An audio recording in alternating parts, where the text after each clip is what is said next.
Over 100 years ago, Titanic, the revered and unsinkable ship, struck an iceberg and sank 3,800 meters into the depths of the Atlantic Ocean. For decades, the world thought she was lost forever. I think Titanic was one of those great mysteries. How could it just fall off the face of the earth? More than 1,500 souls died that fateful night, their lives inextricably linked to one of the most tragic maritime disasters in history. On every dive I make to Titanic, I take a moment to remember where I am and what happened here, and to be connected to it.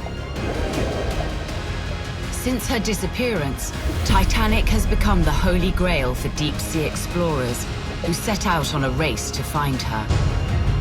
Fantastic! All right! To be honest with you, none of us really on the ship had any idea of how interested the world would be that we had found Titanic. But now, the latest Titanic expeditions have uncovered a grave new threat. There's more life on Titanic now than there was when she was at the surface. It's just not human life. And for the very first time, 3D animations of the evolution of the wreck reveal how she will disintegrate. The roof of the deck house was intact, but in 2004 and in 2010, these areas are just dissolving away. Will the legendary ship disappear forever? Over time, decay will be inevitable. We have to recover artifacts. If we are not doing that, everything will be lost.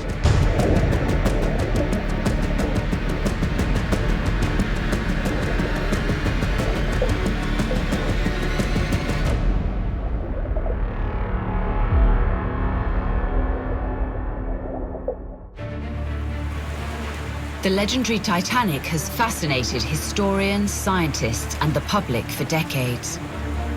Since her discovery in 1985, the Titanic wreck has been analyzed by experts to determine the cause of her sinking. While every expedition gets closer to revealing more clues about the infamous ship, one major discovery is concerning experts.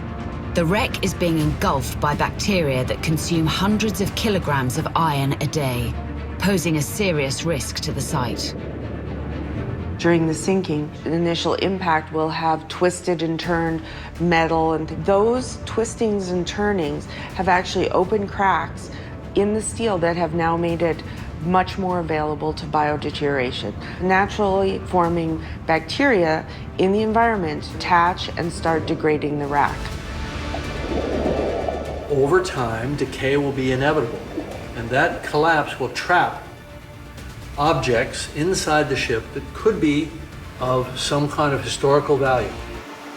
World-renowned Titanic experts are returning to the wreck site for the ultimate expedition. Their mission is critical. Dive down 3,800 meters to help scientists tell how much longer it will be before the superstructure disappears forever. Financed by American deep-sea explorer and submarine pilot Victor Vescovo, this expedition will determine the current state of the wreck. And for the first time ever, 3D animated footage reveals Titanic's evolution from when she first set sail to her time underwater after sinking on April 15, 1912, up until today. Battered by fluctuating currents and seawater, the wreck's different stages of rapid degradation in the extreme environment on the ocean floor are shown in these animations, a major concern for the world's leading Titanic explorers.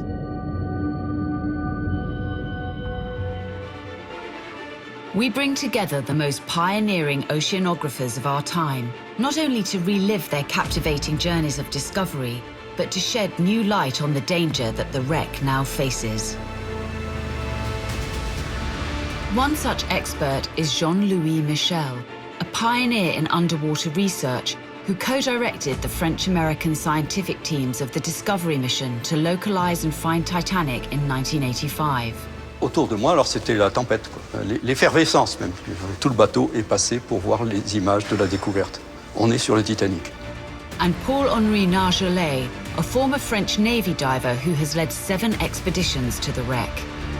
He is considered the savior of Titanic's relics. We found some little box with jewelry. It was a big emotion because, you know, it's like if you are opening a treasure box. And Patrick Leahy, technological innovator, submarine builder, and the last man to see the wreck in person. It was a dream to one day dive the Titanic. Obviously, it's a very alluring wreck. You know, it's one that we've heard about for decades, if not more. You know, a tremendous human tragedy. So I definitely wanted to see it, and I figured one day I would. And James Cameron, an explorer as well as an innovator in underwater marine and movie technology. There was this powerful, almost magnetic attraction to find out what's down there. That great mystery of what's down there in the darkness.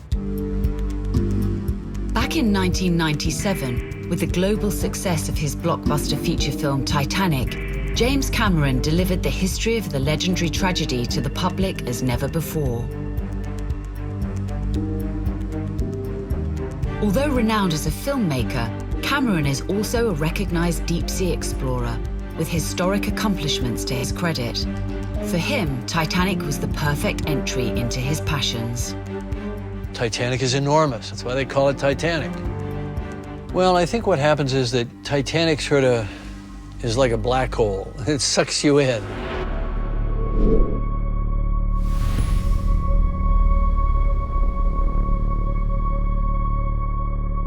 I'd studied the history of it a great deal.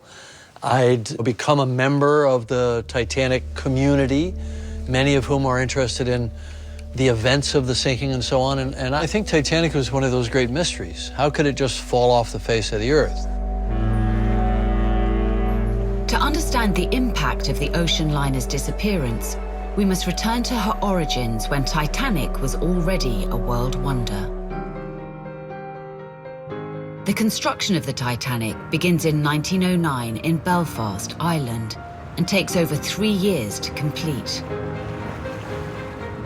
Measuring 269 meters long and 53 meters high to the top of the smokestacks, Titanic weighed in at 46,000 tons and cost $7.5 million, or the equivalent of $201 million today. She was widely thought to be unsinkable. The Titanic represented in 1912 as the top of the top, and it was the best ship ever built and the biggest one ever built.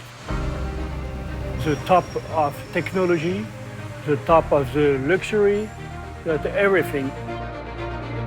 With a capacity of 2,435 passengers and 892 crew, the ship attracted voyagers from all economic backgrounds.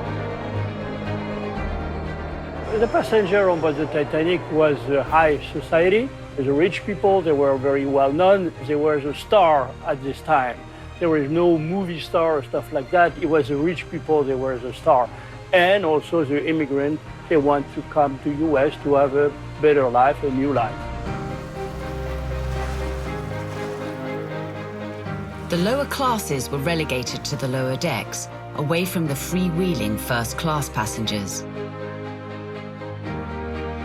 But for the aristocratic adventurer, the Titanic was designed to entertain and delight at every moment. With luxurious decks and quarters, a heated swimming pool, a gym, cigar lounges, a photography room, posh dining areas, and even Turkish bars. Everything had been thought of, and no comfort spared.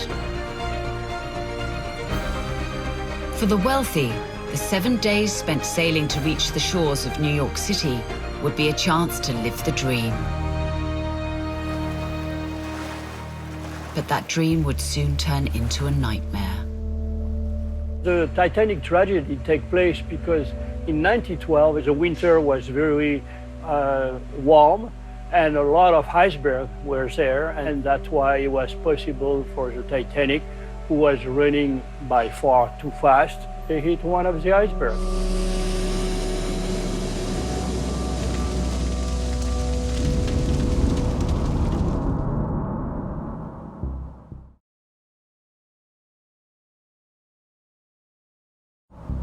somewhere off the coast of Newfoundland.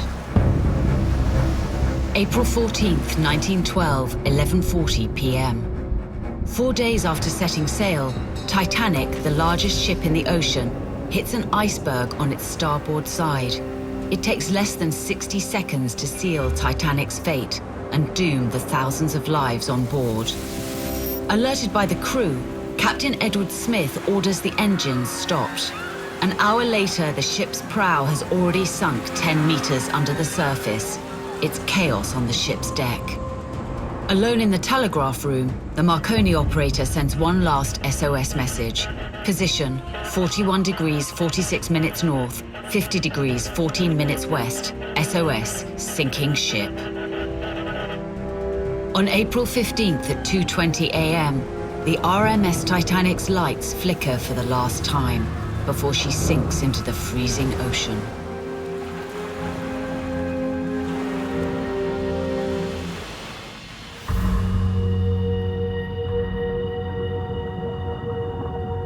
In under 3 hours, the Titanic vanishes from the surface of the sea.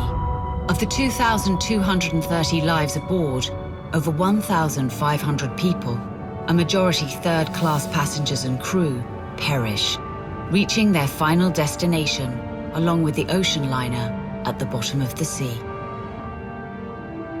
On land, news of the disaster travels around the world. The ocean liner Carpathia rescues over 700 passengers and crew from where Titanic sank. But hope for more survivors quickly fades, and the ship disappears without trace. 4 days after the disaster, a press release from Halifax dashes any last hope. According to experts, the wreck lies between Nova Scotia and Newfoundland, a massive area. The article adds that the wreck is estimated to rest at 3,600 meters under the sea. Initially, in the first few months after the sinking, people wanted to go out there. But when they found out that it hadn't fallen on the Grand Banks in a few hundred feet of water, that it had fallen in 12,000 feet of water, and no amount of money in the world at that time could get you that deep. So it became this very mysterious, enigmatic thing that had gone into another world where it was unreachable. At the time of Titanic's disappearance, no one on Earth knew how or where she could be found. But explorers continued to seek ways to probe the deep unknown, limited only by the technology of the day. And it was in fact early filmmakers who drove the evolution of this science, as they began a quest to film under the sea. It was the beginning of the movie, and of course you have people, they were thinking, why we don't do that underwater?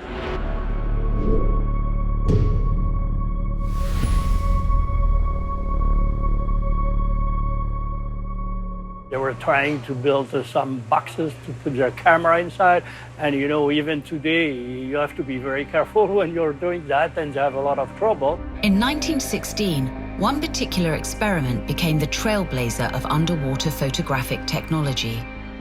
The Williamson brothers adapted a naval telescopic system originally meant to recover sunken vessels for photography.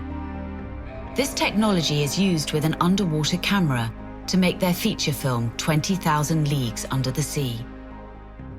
Years later, on August 15, 1934, a new world record is set when the American engineers Beebe and Barton descend in their cast iron bathysphere to 928 meters below the ocean's surface. When William Beebe built this sphere, of course he wanted to test it first with nobody inside. And when the sphere come back to the deck and they start to open it, it was full of water with pressure, and they were like a big, you know, a big storm of water coming on the deck. But they fixed the problem, and after they go inside and they went down deep. And it was really the beginning of deep diving. From here, the sphere set the standard for underwater vehicles, paving the way for many giant leaps in technology and manned submersibles. Here in Sebastian, Florida, one of the world's most innovative engineers is responsible for taking submersible technology to the next level.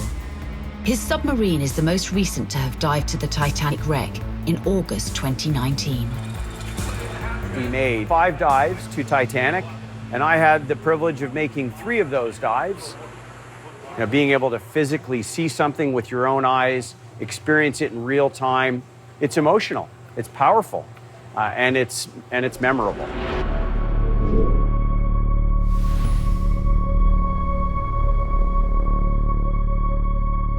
The first sub that we built that was capable of reaching Titanic was the limiting factor.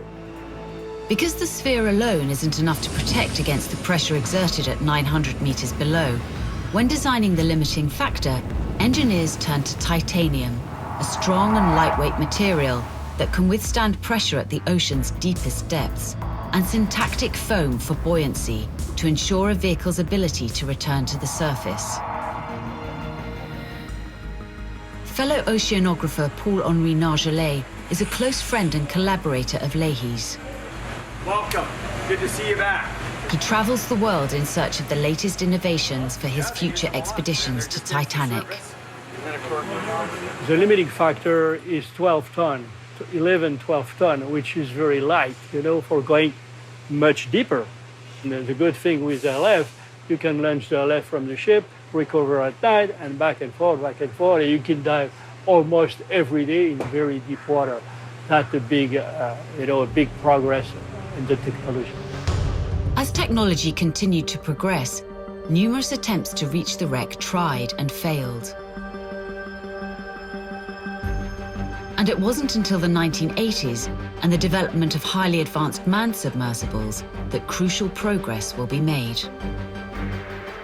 The US and France possess the most innovative underwater technologies in the world. In 1985, they come together, and the real race to find Titanic began. The first international campaign, a cooperation between the Woods Hole Oceanographic Institution and the Ifremer Institute, is co-directed by the American Robert Ballard and the Frenchman Jean-Louis Michel.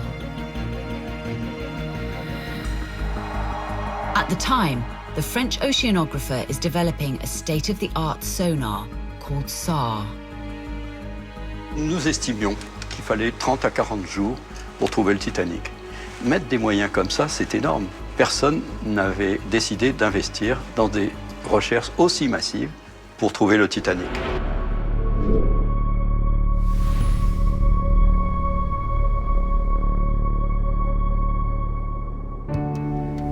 Jean-Louis Michel intends to use his sonar device to locate the wreck. Attached to a boat on the surface, the SAR robot can explore up to a depth of over 6,000 meters.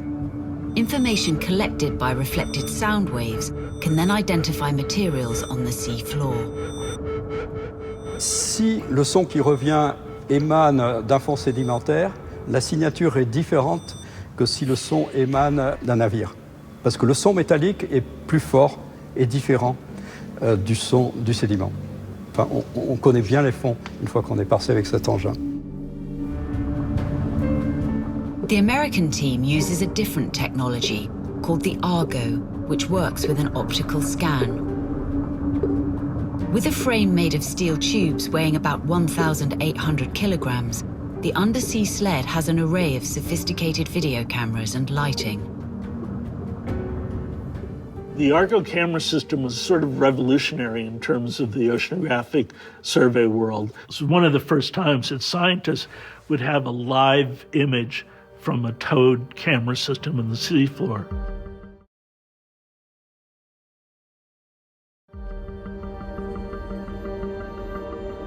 The Americans and the French hoped to uncover debris from the Titanic by scanning as much of the seabed as possible.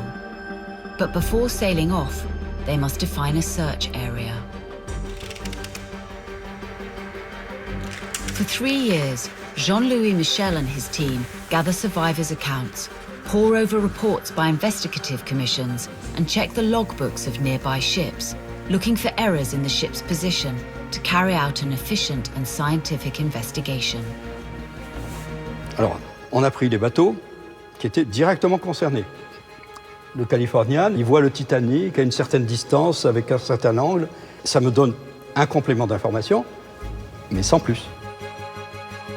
Jean-Louis Michel estimates that the speed of the Titanic is between 21 and 22.5 knots. The location and speed of the rescue ship Carpathia is also recorded. By using this information in coordination with Titanic's route, the explorers hope to locate the whereabouts of the wreck site. Là, sur le livre de bord, ils ont reçu le message du Titanic, ils déroutent. Ils se déroutent de leur trajectoire normale. Donc, le Carpathia est arrivé, et 2 heures après le naufrage, ils chopent les chaloupes. Et on arrive à une zone, on n'arrive pas à un point. The search area is narrowed to a 20 by 20 kilometer zone, measuring approximately 400 square meters. Still, Jean-Louis Michel's calculations are an estimation. Would it be enough?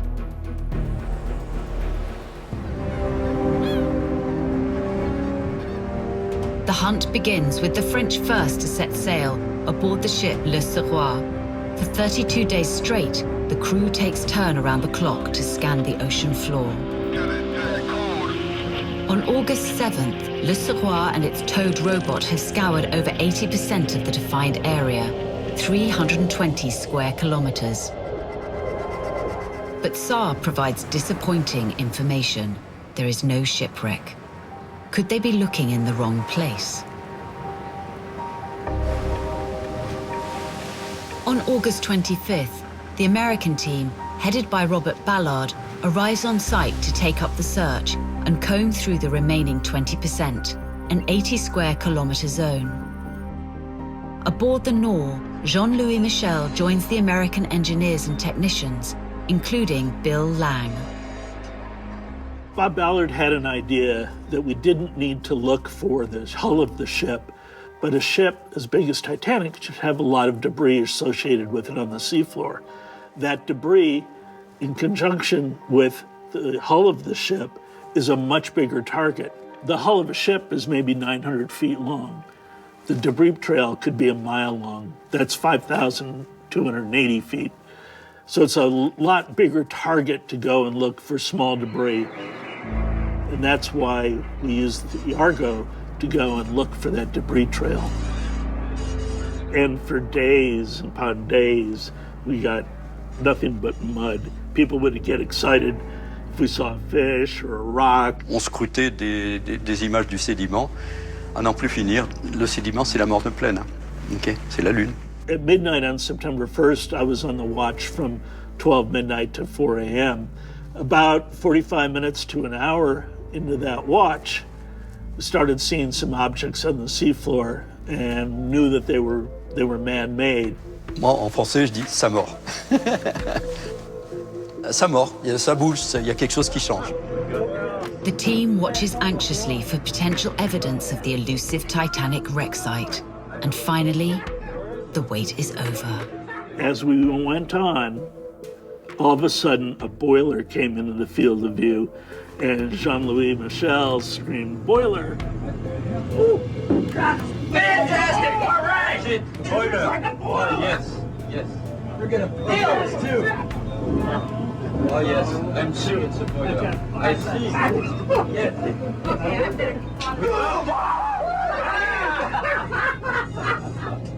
We got it. La chaudière, alors là, il n'y en a qu'une. Hein. Des chaudières avec des rivets, façon Tour Eiffel, bon. et les foyers. En l'espace de quelques minutes, on est passé de la morne plaine à l'identification. On est sur le Titanic.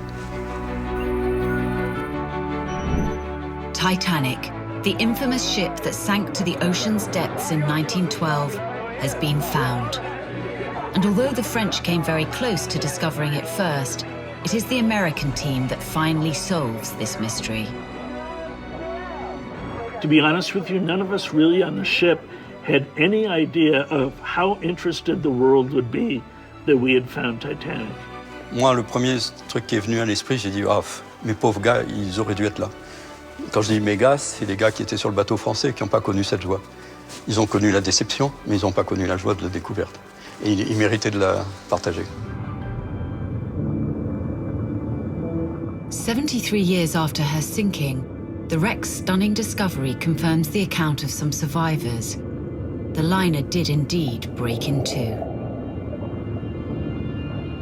The stern and the bow are a massive 600 meters apart, an area much too large for the Americans to explore in its entirety. Now the wreck has finally been discovered, plans are put in place to return to the site for a closer look.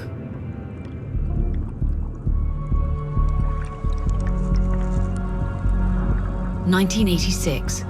Only 11 months after the wreck's discovery, oceanographer Robert Ballard, aboard the submarine Alvin, returns to the ruins of the giant ocean liner.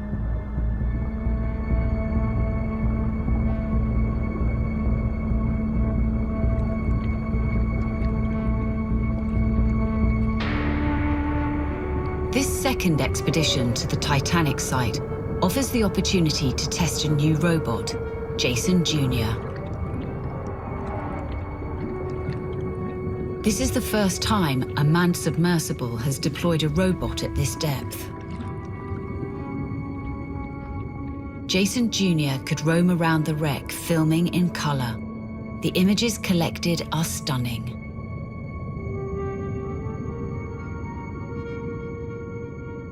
I was actually in my first week or so of filming Aliens in England. And I wasn't paying attention to the news at all. I think I probably heard it in the background somewhere that they had found the Titanic wreck. And then I think when I got back and I was finished with Aliens, I was just watching TV, I think even with the sound down, and I saw a picture of the Jason Jr.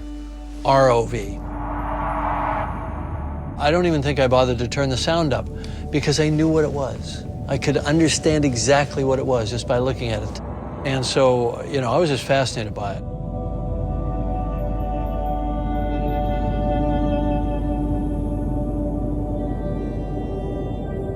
During the first dive with Alvin, Alvin came up upon the steel wall, and Bob describes this as this just dark steel barrier that saw no end. So it really wasn't until later that we started seeing from the video from Alvin those things and hanging down everywhere, and we had no idea what they were. Nobody had really seen those before. These structures that cling to the hull, resembling rusty icicles, are aptly named rusticles by Robert Ballard. It just looks like the ship has been dripped in wax.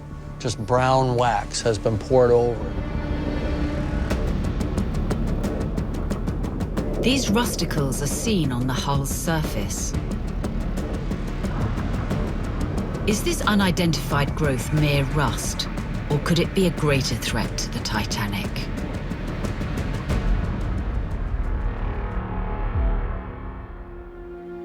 Experts are puzzled, but until more information can be collected, the rusticles remain a mystery for the time being. The priority of the early Titanic expeditions was preservation. During his return expedition, explorer Robert Ballard found himself overcome with emotion. As he glides over the field of debris around the wreck, Ballard discovers a multitude of small objects and personal belongings scattered over the ocean floor, bringing home the magnitude of lives lost. And all that's left of human signature are their shoes. And all around the Titanic are pairs of shoes.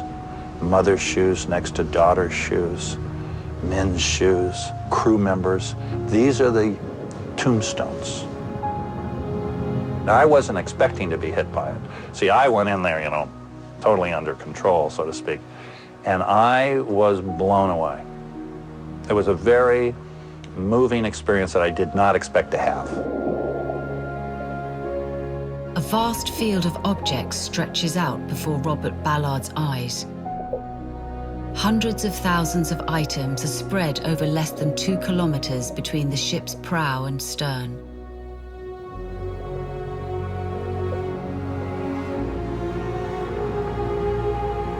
The jumble of passengers' personal belongings, mixed with giant pieces of machinery, bear witness to the violence and tragedy of the wreck.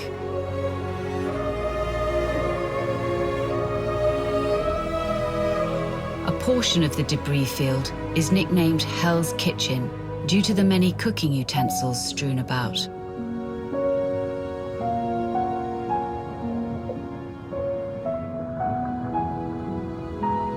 Sections of the hull lie all around. Deeply moved by this apocalyptic sight, Robert Ballard vows to preserve the wreck as a shrine to the lives lost.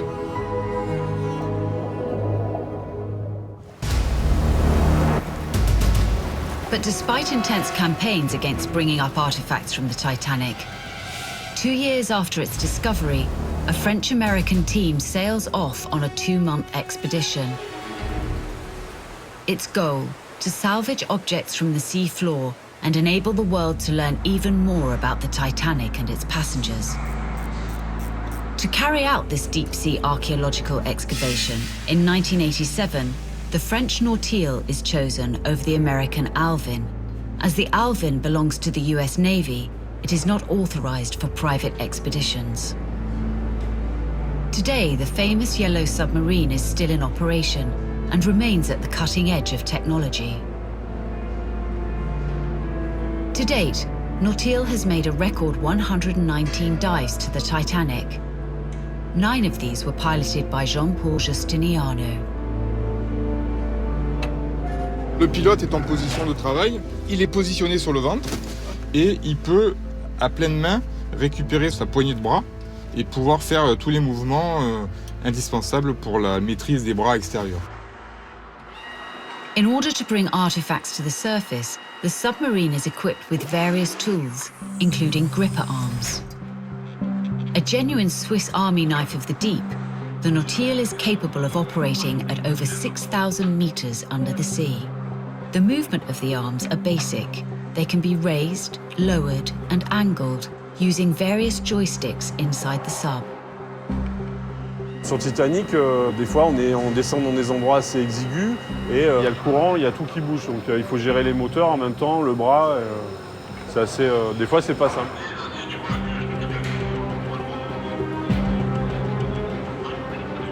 Like a rocket, ready to break away from Earth's gravity, the submarine is hoisted out over the open sea.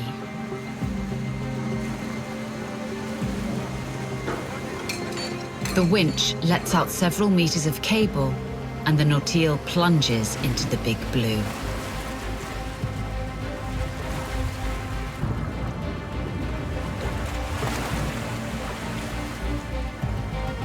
The exterior of the Nautil is inspected in the water. At this point, any error could lead to a deadly chain of events. Inside the sphere, the final checks, all ready.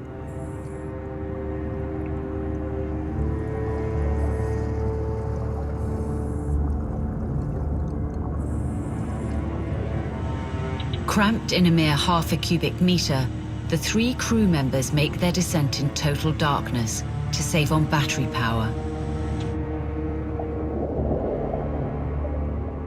C'est 2000 mètres ou c'est 4000 mètres ou c'est 6000 mètres qu'il y a au-dessus et la taille du sous-marin qui fait une douzaine de mètres de longueur, enfin qui est petit quoi. Et on se dit mais on est minuscule là-dedans, donc c'est assez impressionnant. Ouais. The Nautil takes 1 hour and 15 minutes to reach the Titanic at 3,800 meters below sea level, at a speed close to 1 meter per second. Before reaching the ocean floor, the submarine slows and turns on its powerful searchlights.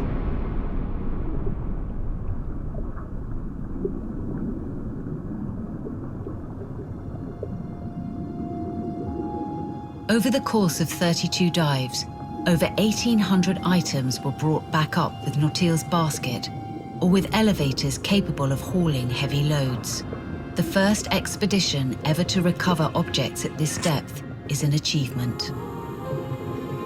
In the middle of the debris field, the expedition comes across a curiously tidy arrangement of ceramic plates. Items like these pose a dilemma for the team.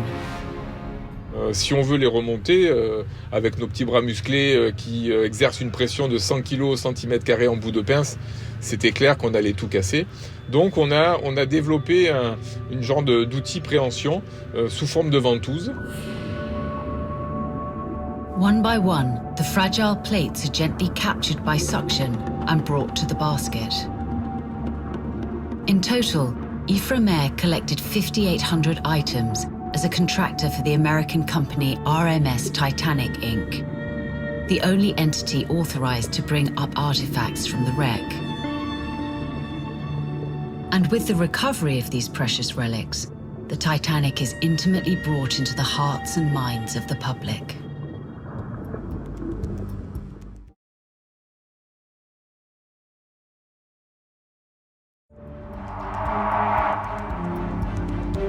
Las Vegas, the world's largest exhibition dedicated to the famous ship, brings together all of the iconic items. In the early 1990s, the battle intensified between those who wanted to rescue Titanic's artifacts and those who saw the site as an inviolable sanctuary. For Paul-Henri Nargeolet, these recovery missions are essential to preserving the history of the Titanic. We have to recover artifacts, we have to recover even pieces of the ship and preserve them on surface, and we can save them for the next future generation. If we are not doing that, everything will be lost. In the open air, artifacts deteriorate rapidly. To ensure long-term conservation, delicate relics are treated and cleaned by engineers and jewelers. Items are immersed in chemical baths and metallic pieces treated with electric current. Certain items may need several years to be restored. The recovery of Titanic's artifacts goes even further, when in 1994, expedition leader Paul-Henri Nargeolet discovers an enormous piece of Titanic's hull lying on the ocean floor, measuring 8 by 7 meters and weighing 18 tons. Nicknamed the Big Piece, its recovery is a huge challenge, costing millions of dollars. We don't have a big crane or big ship for doing that, and we were using what we call lift bag, full with the diesel fuel of the ship. Each bag has a capacity of 20 tons of fuel, and each bag will give us, at the depth of the Titanic, 3 tons of buoyancy. Nothing like this had ever been achieved by any archaeologist before. One by one, the fuel bags filled with diesel are attached. Step by step, we were releasing this bag. That is good with this system. We have the choice to decide when we will release the last weight and let the big piece come up by buoyancy. The Ifremer team would need 6 days to attach fuel bags to the big piece. After 20 minutes of ascent, the piece of hull, once destined to live forever under the sea, reappears in the light.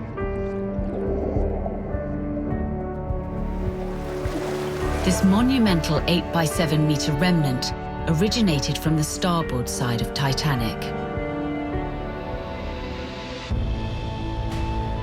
Today, it is no less than a miracle to see a piece of the Titanic preserved so well, but other parts of the ship, still underwater, may not be as fortunate. Since 1985, when the discovery of Titanic revealed the rust-like formations covering her entire hull, explorers wondered what these formations were and what damage they were doing.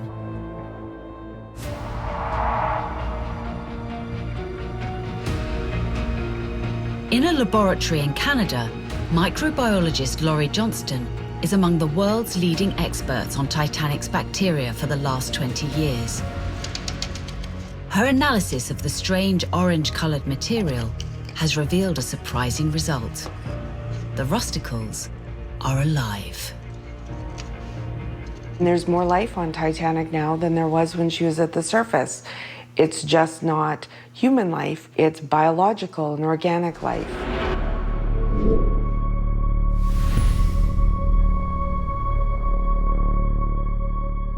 So you can see the stratification within the rusticle itself, and it's almost like tree rings. as it builds up over time. This here, you could see the glinting black are tiny pieces of coal within there. So during the sinking, the coal that had come out from the boilers had been in the water column. So coal dust must have landed on here and it's been incorporated into the rusticle itself. In the early 20th century, no scientist imagined that any form of life was possible down in the abyss. But in her sinking, the Titanic brought millions of bacteria down from above. A find as surprising as if life had suddenly been discovered on the surface of the moon.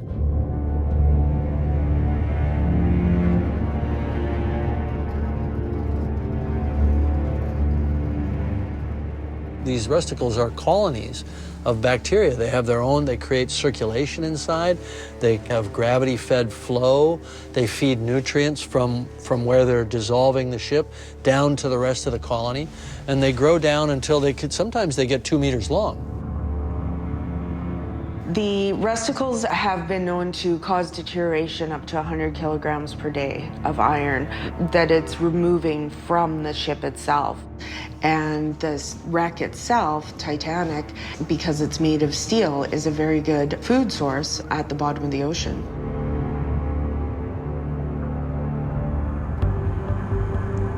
For decades, rusticles have grafted onto the hull. Between Titanic's sinking in 1912 and her discovery in 1985, a few hundred kilos would have formed on the bow of the wreck. 3D modeling is used to show a time-lapse animation of the degradation by bacteria of all parts of the Titanic. This degradation is a threat to Titanic's existence. And another mystery for Titanic experts to unravel, including James Cameron, whose deep fascination with the wreck inspired one of his greatest movie accomplishments to date. This is not an exaggeration to say that I actually made the film because I wanted to go and dive to the Titanic wreck. And then I had to make this movie. Okay, all right, I'll make the movie.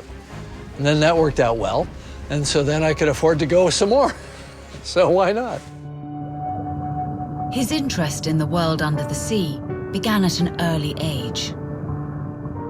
That particular picture was taken when I was 14 years old.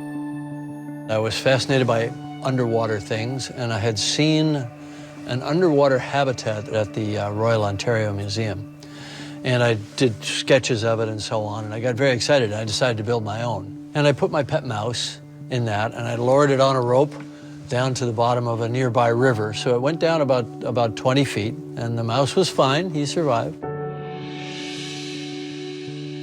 44 years later, James Cameron is the first man in history to make a solo dive into the Mariana Trench, the deepest place on Earth, at 10,908 meters below sea level. His objective has always been to explore the abyss.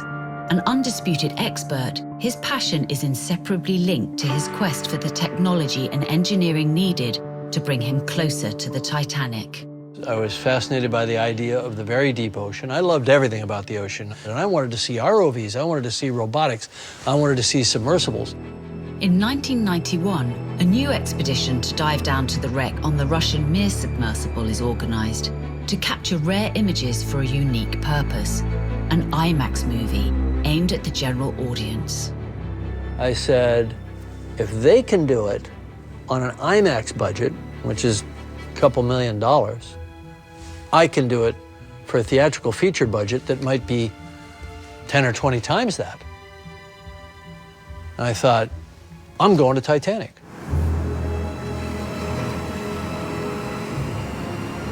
Seeing a unique opportunity, James Cameron decides to contact the person in charge of this expedition. This person is no other than the legendary Russian oceanographer Anatoly Sagileyevich, a man who shares the same passion for Titanic as the filmmaker. I remember the first dive on Titanic. All the time, my heart was just, jump,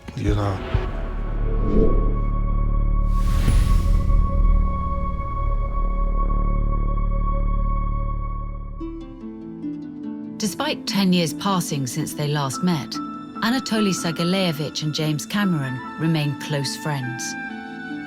Their numerous missions together have bonded them like no other oceanographers.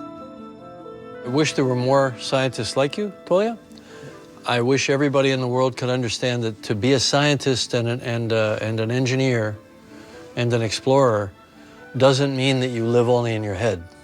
Anatoly also lives strongly in his emotions, and to me he's the ultimate human being. It balances the mind and the heart. Back in 1991, Russian crews used the Mir submersibles for the IMAX expedition to Titanic.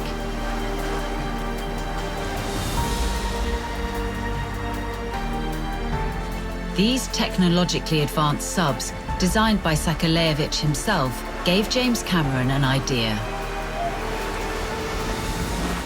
Why I chose to work with the Mirs? There are two. There are two subs. So the number of characters that you have in the story is the number of vehicles that you have minus one. You have one vehicle, you have no character, right? You have two subs, sure, you can do images, and you can have the other sub stay out of frame and just light things up. The second that sub enters frame, now you're telling a story. And that's different, and we were there to tell a story. Mir 1 just shoot it, and Mir 2 made some lighting or just made some kind of entertainment like an actor.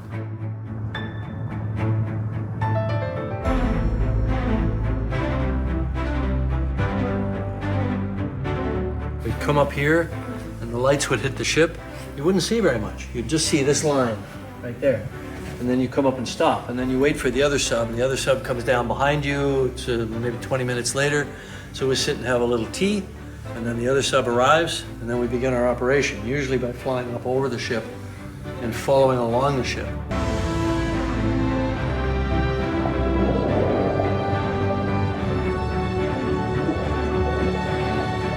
It's Titanic, dude. Check it out, huh? For his film project, James Cameron aims to capture the Titanic with state-of-the-art underwater cinematography and lighting. Titanic is a very, very challenging photographic subject. When you go into the deep ocean, there's absolutely no ambient light there. The visibility of the water might only be, let's call it 150 feet, maybe 200 feet at the most, and the whole bow section is about twice that long. You never even see the whole thing all at once. And you have to just bombard it with light because it's reddish orange. It's the color of rust. And the red color doesn't travel through water very far. So it's like the wreck just sucks your light. So you have to dump enormous amounts of light on it. So we put more lights on these poor Mir submersibles than they'd ever had on them before. We were bolting lights on, and I kept saying, let's add one more, let's add one more. And Anatoly's like, oh my God. But we went down there and we lit the place up. It takes James Cameron and Anatoly Sergeyevich 12 dives to scout and complete the shoot. But the footage they captured was unlike anything the world had ever seen.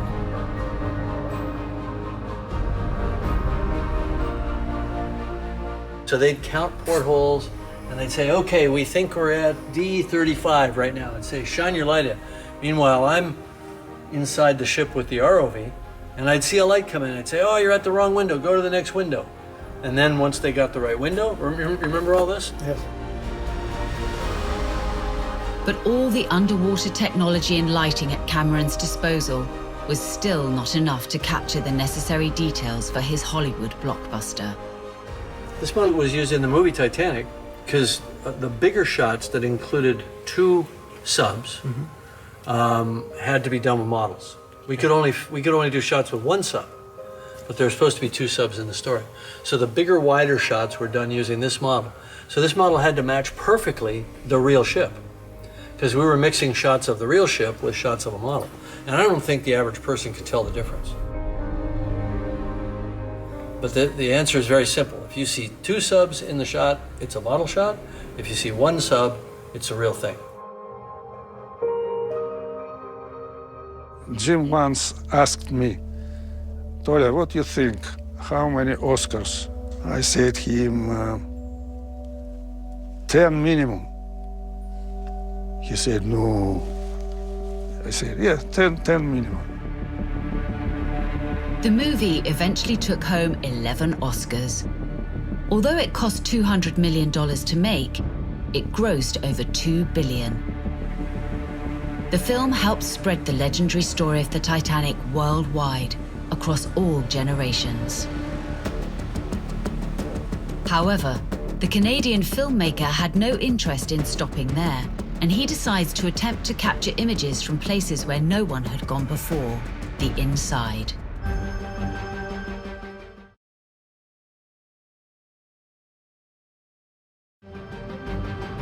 Ten years after their expedition to the wreck for the blockbuster movie Titanic, James Cameron and Anatoly Sagaleyevich team up again for another 3,800-meter dive in 2005. This time, they will attempt to go even further. Back aboard the Mir, James Cameron pilots an innovative robot vehicle equipped with cameras to conduct an archaeological study inside of the wreck. He reveals and documents spaces in the Titanic that no one has ever seen before. We used a very different methodology, which was the fiber optic that spools out. The vehicle doesn't have to worry about fouling, and it doesn't have to worry about coming back out the same way. I'm not sure if this is clear to people, but we would fly wherever we wanted inside the ship, upstairs, down elevator shafts, through rooms and so on, and leave behind thousands of feet of the fiber. And then the vehicle comes back to the sub, we cut the fiber, recover the vehicle, cut the fiber, and then we wind the fiber back, and it just kind of comes out through the ship like a piece of string and comes back to us, and then we dispose of it. We're just about to head down the stairwell now. We're going to go down actually 6 decks, and we're going to try to get into the Turkish baths, which we've never seen. Nobody's ever seen it. Oh my God. Copy that. It's all here. It's like time has just stopped. It has. It's hard to imagine where we are, how deep we are, how remote we are from the human world, and yet we find this beautiful place.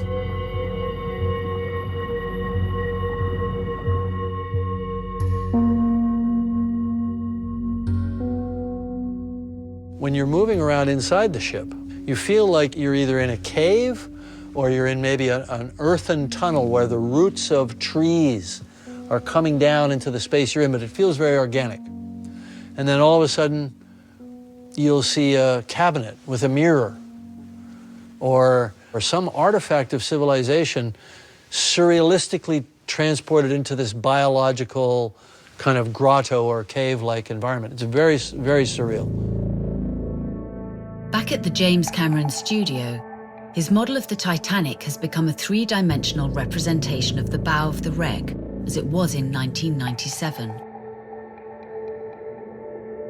It is now possible to observe the damage. You can see this collapse back here was caused when it initially hit. Right in the first few seconds of the ship plunging, the water pressure blew the mast back and slammed it back into that position. And you can see where it's actually bent, just like you'd bend a Coke can, you know? It's just bent right there. But then the weight, the gravity, has slowly brought it down, and it finally just collapsed. And it was already down when I was out there in 2005, so that's 10 years after my first expedition. It was already down. I think it's quite the way down now, collapsed in pieces. At the bottom of the ocean, like a trampled twig, the mast is unrecognizable. Originally, in 1912, it stood on the bow and carried a crow's nest. It is from there that the lookout caught sight of the iceberg. But now, attacked by corrosion, the mast has collapsed, and the crow's nest, which was previously visible, has broken apart, crumbling under the rusticles.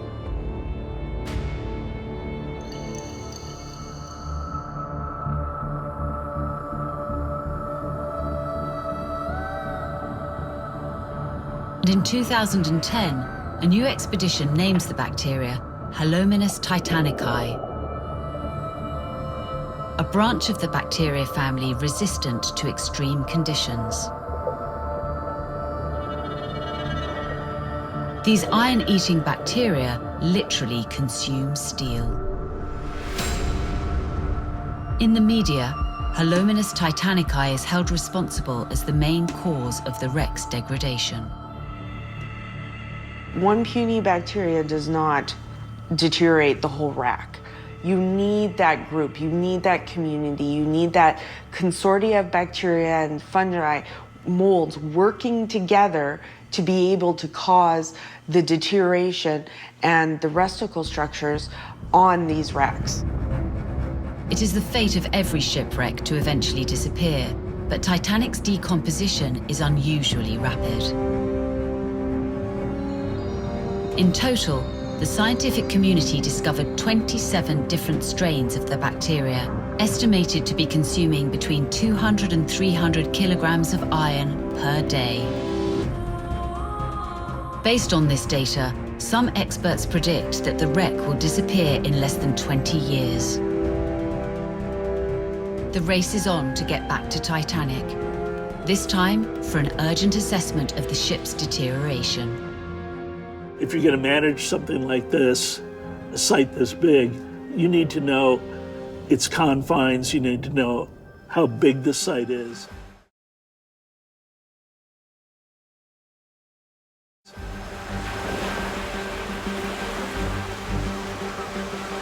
The 2010 expedition maps out the entire wreck site in an effort to gather data on her degradation. Like archaeologists, the explorers make an inventory, the most complete that they can. The idea is to spot, identify, and measure all the elements on site. It is so far the largest ever scientific mission dedicated to documenting the wreck. We wanted to make certain that there wasn't any objects or artifacts or anything from the wreck that was quite a ways from the other concentration of items at the wreck site. And we're not looking at an optical image. This isn't a camera. We're looking at what's called acoustic reflectivity. In the camera world, it would be sort of the shininess of an object.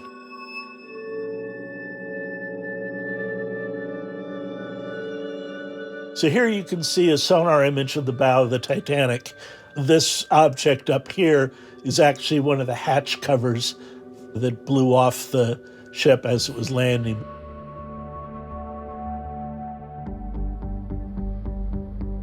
On one side, the stern, completely destroyed.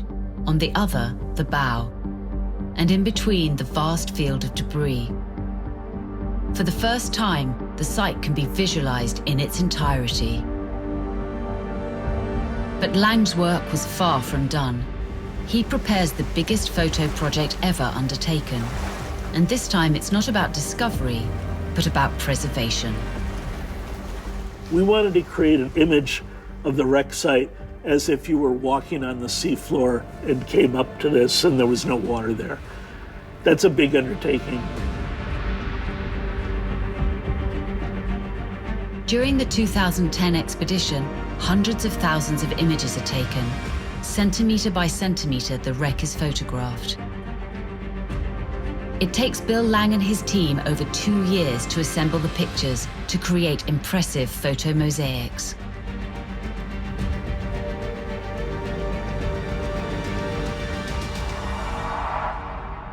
The results display remarkable accuracy. This crab clinging to the hull measures only 5 centimeters. Bill Lang has devoted his life to Titanic imaging. In earlier expeditions, he succeeded at capturing her bow.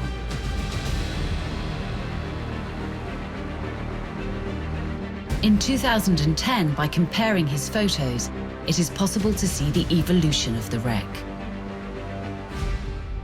What's also very evident is that the roof of the deckhouse was intact in 1986, but in 2004 and in 2010, we're seeing all these holes open up.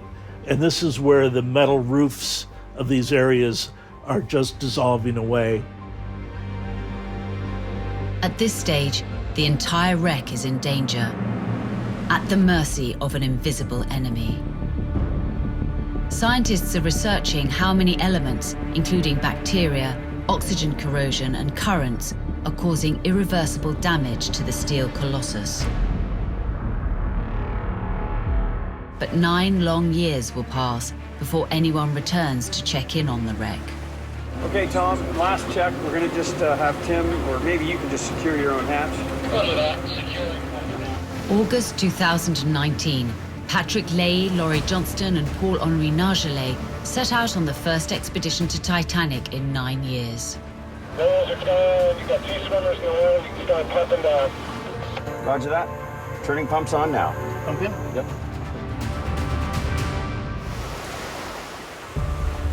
Their mission: determine the state of degradation of the wreck. We toured the wreck. You know, we got up very close to the shipwreck, and we went around it in detail, front and back, debris field, and everything else.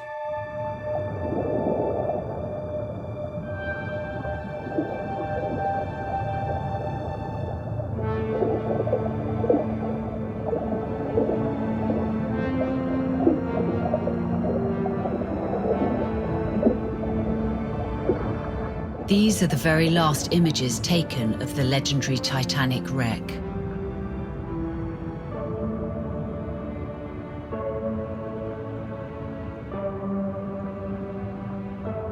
For Patrick Leahy, as for all explorers of the wreck, every visit to this site is an overwhelming combination of amazement and emotion.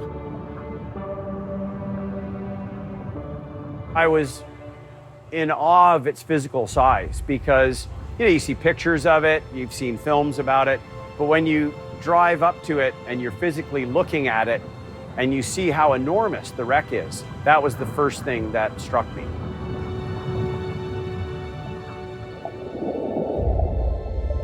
It was impressive because it was the scene of such human suffering, a tremendous tragedy. There's nothing there, obviously. And I don't believe in ghosts, but I do believe that human memory can overlay on reality, you know? And I started to cry.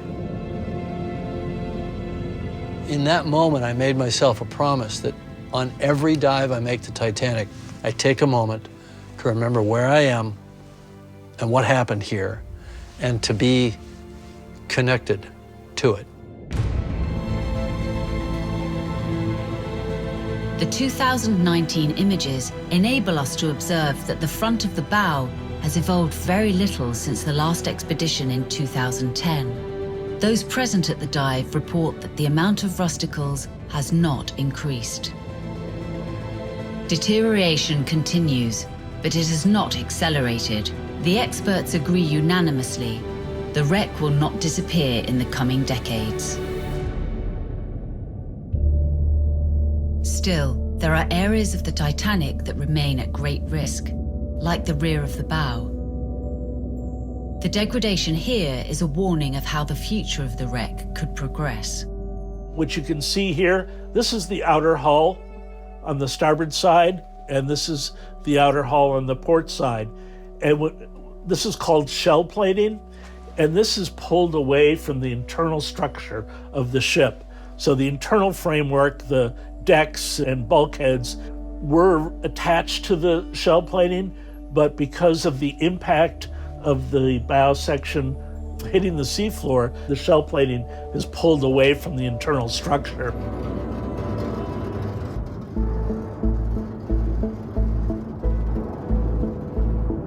For the first time, exceptional 3D animated footage provides an insight into future phases of ongoing degradation of the Titanic. A future where the two parts of the hull break open like a book, where the stacked decks cave in and eventually collapse like a house of cards. But how long will it take for Titanic to transform from wreck into sediment? The degradation of Titanic will probably never stop. You know, the Titanic, it's an unbelievable story. And I say for sure, in almost 500 years, we will still see something on the bottom. And of course, it will be diminishing in size and volume throughout that time. But based on, knowing that what I saw was over 100 years old, there's no way at all that in another 10 years that the wreck will be fully consumed. Not even close. But will what's left on the bottom of the Atlantic still resemble the massive luxury ocean liner that once held over 2,230 lives on board? If you come back in 300 years, this will all be gone, this will still be here, and this will still be here. This may be sagged in, partially collapsed, some holes in it. This will still be here.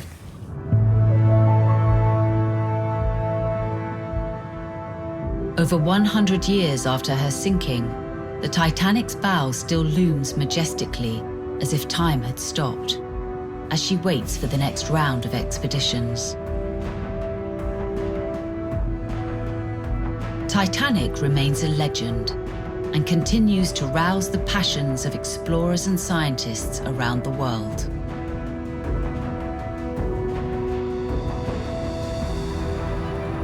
Advances in technology and the evolution of the wreck will surely open up new avenues to explore the ghost of the abyss even further. As always, despite the challenges faced, the impassioned Titanic explorers will race to preserve what they can before the ruins of the most famous of ships vanish forever.